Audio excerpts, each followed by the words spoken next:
wabarakatuh. Di sini saya ingin menjelaskan daur hidrologi. Yang pertama ada evaporasi. Adalah proses di mana air yang ada di laut, rawa, sungai dan lainnya menguap karena adanya pemanasan dari sinar matahari. Dalam hal ini air diubah menjadi uap air atau gas sehingga bisa naik ke atmosfer. Yang kedua ada transpirasi, merupakan proses pergerakan air dalam tubuh tanaman dan hilang menjadi uap air ke atmosfer.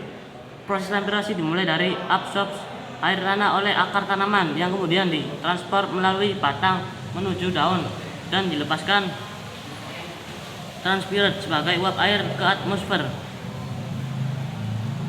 Nah, itu dia penjelasan dari Abdi yang menjelaskan evaporasi dan transpirasi. Selanjutnya saya akan menjelaskan apa itu presipitasi. Presipitasi adalah proses jatuhnya segala materi yang dijatuhkan dari atmosfer ke permukaan bumi dalam bentuk hujan maupun padat seperti salju. Nah, contohnya tuh presipitasi itu kayak hujan atau gas salju. Lalu yang kedua ada adveksi.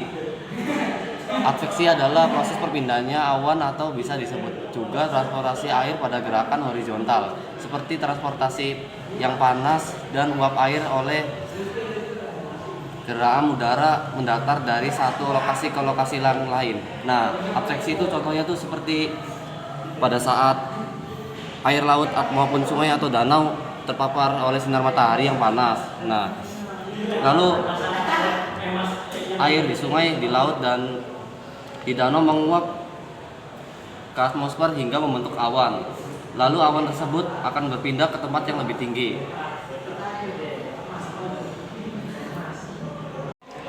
Lalu ada penjelasan jenis-jenis hidrologi. Jenis-jenis hidrologi terbagi menjadi 3, yaitu daur pendek, daur sedang, dan daur panjang. Nah, untuk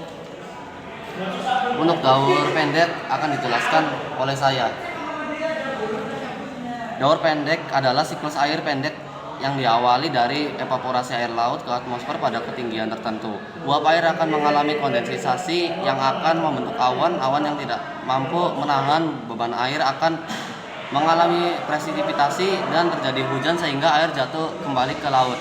Nah, untuk daur pendek itu maksudnya itu adalah terpaparnya air laut oleh panasnya sinar matahari. Nah, lalu air laut pun menguap ke atas dan membentuk awan di atmosfer. Nah, awan tersebut itu tidak mengalami perpindahan maupun pergeseran sedikit pun. Lalu dari proses penguapan air laut yang ke atmosfer itu akan jatuh kembali ke laut tersebut.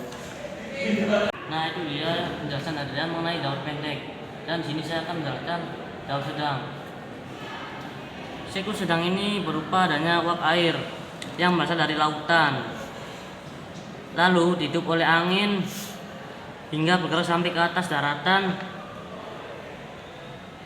Setelah mencapai ketinggian tertentu, uap air ini mengalami proses kondensasi, membentuk butir-butir air. Butir-butir air dan berkumpul menjadi awan, jatuh di atas daratan sebagai hujan. Nah, itu dia penjelasan dari kelompok kami mengenai hidrologi atau disebut juga siklus air. Sekian dari kami, kurang lebihnya mohon maaf. Wassalamualaikum warahmatullahi wabarakatuh.